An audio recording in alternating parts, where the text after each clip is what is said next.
el super ciclo de los altos precios de los metales, de los minerales, como el oro, el cobre, nuestros principales productos de exportación y gracias a los cuales el Perú se ha beneficiado en los últimos años, estaría por concluir. Hay un nuevo panorama en ciernes y el sector minero tendrá que enfrentar nuevos desafíos, pero no solo el sector minero, nuestro país con él. Le hemos pedido esta noche a Eva Arias, la presidenta de la Sociedad Nacional de Minería, que nos acompañe. Bienvenida, Eva. Gracias por estar aquí. Gracias por estar con nosotros.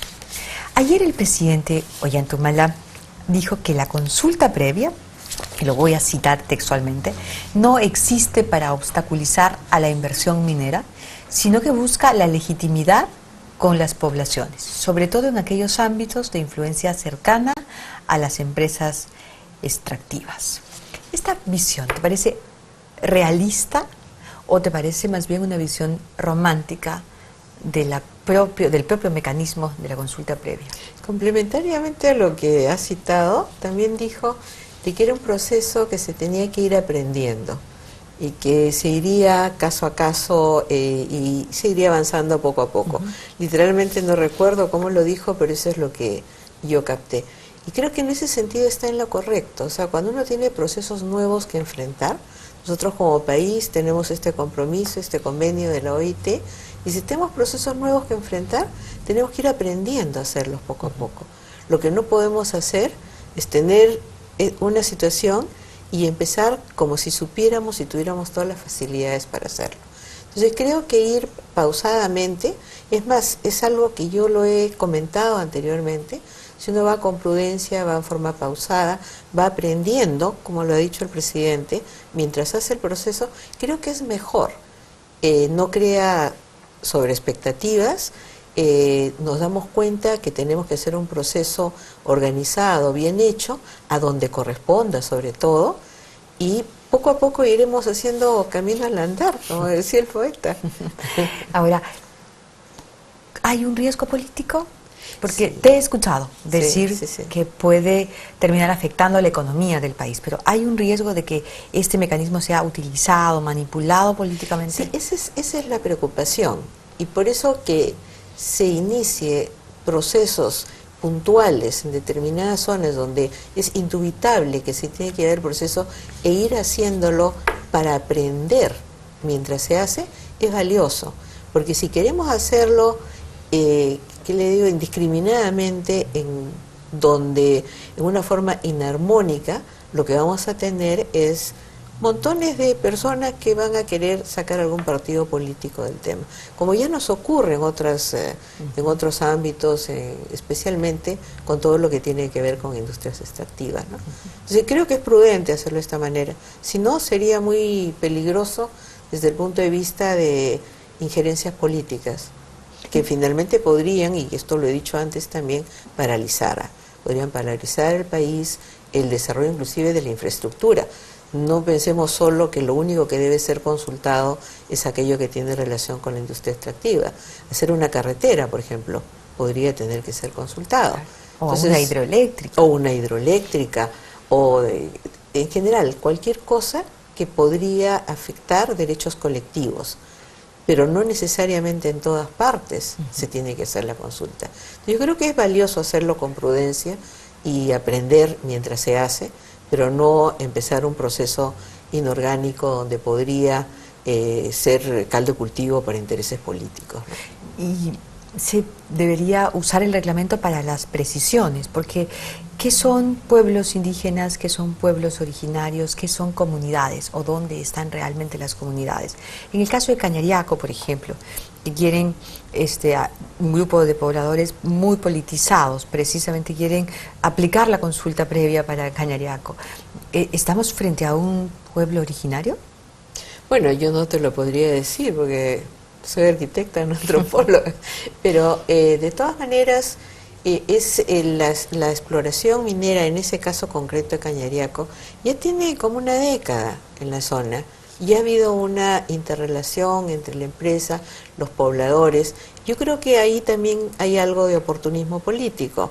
porque por lo menos para lo que ya tiene la empresa autorizada no tendría por qué haber ningún inconveniente. Entonces, creo que es bueno que empecemos donde es muy obvio y empecemos poco a poco como país, ¿no? ¿Y quién debería ejecutar esta No le herramienta? corresponde al Estado. Es claro que es el Estado, pero ¿quién? ¿El Ministerio de Cultura o la PCM? Yo me inclinaría a que la PCM, que tendría que ver algo más macro que solo el tema que le correspondería al Ministerio de Cultura, ¿no? Esa es una corrección entonces que hay que hacer. Bueno, o sea, en mi opinión, más adecuado sería que este tipo de cosas que son más transversales las vean la PCM. De manera más Obviamente completa. cada ministerio, cada entidad del Estado tiene que hacer su parte, pero al final el que debería estar a cargo es la PCM.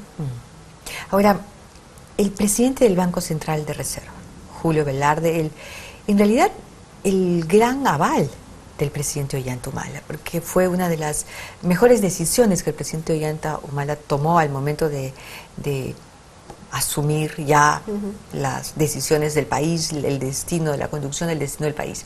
Mantener al presidente del Banco Central de Reserva, que había hecho un trabajo realmente extraordinario. Él ha declarado ayer que entre las razones del enfriamiento de nuestra economía, las que no tienen que ver con la situación internacional, los sucesos internacionales, pues está la desconfianza o el incremento de la falta de confianza que el empresariado tiene respecto de este gobierno. Y ha dicho que será muy difícil recuperar la confianza.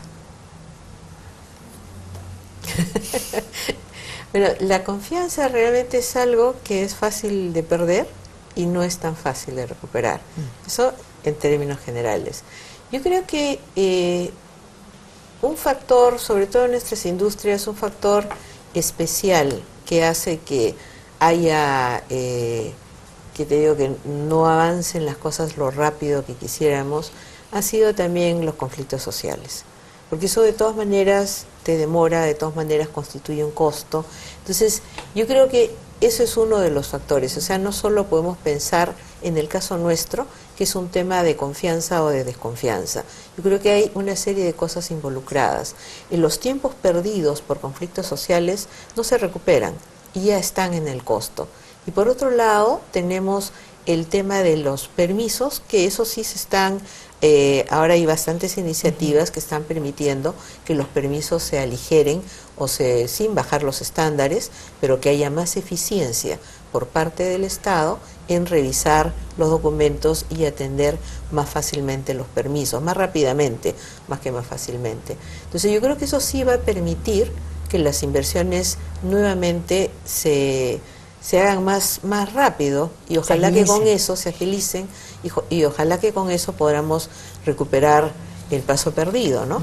Y por último está también el tema de los precios, que de todas maneras, por más que tratemos de sacarlo de la coyuntura interna, nos afectan. Y nosotros lo que tenemos que hacer es cuidar nuestros costos. Y en ese sentido, estas iniciativas de poder hacernos más competitivos, porque al final tener trámites más rápidos y más eficientes le da al país competitividad y te reduce los costos. Tenemos otras ventajas que de todas maneras nos hacen seguir siendo un país atractivo para las inversiones. Por ejemplo, el costo en energía. El costo en energía es menor que en nuestro vecino del sur, Chile. Entonces nos permite de alguna manera compensar los estragos que pueden hacer las caídas de los precios, que ya los conocemos en minería. O sea, sabemos que estos son ciclos, sabemos que en los ciclos, en la parte del precio bueno, tenemos que prepararnos justamente para esta época de los precios malos. Y me parece bien que se esté acompañando con agilizar los trámites, ¿no? Ya tenemos un problema menos para poder lograr un hito menos. Sí. El BCR, en su reporte de inflación de marzo, revisó a la baja sus perspectivas de inversión minera para el periodo 2012-2013. Su proyección es de 14.793 millones, un monto inferior en 232 millones al que había registrado en el reporte de diciembre.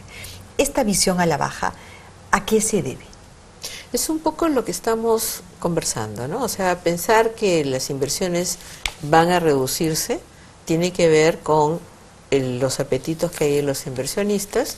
Esto depende mucho del precio, o de los precios de la canasta de metales que tenemos, depende de la competitividad del país. Por eso es que es importante tener costos competitivos, tener trámites o permisos eficientes que nos hagan competitivos, tener infraestructura, que es además otra forma, el buscar cerrar la brecha de infraestructura que tenemos, es otra forma de hacernos más competitivos y también de evitar que la economía se detenga, sino todo lo contrario, porque construir infraestructura puede de alguna manera ayudar mientras estamos con algún problema en los precios.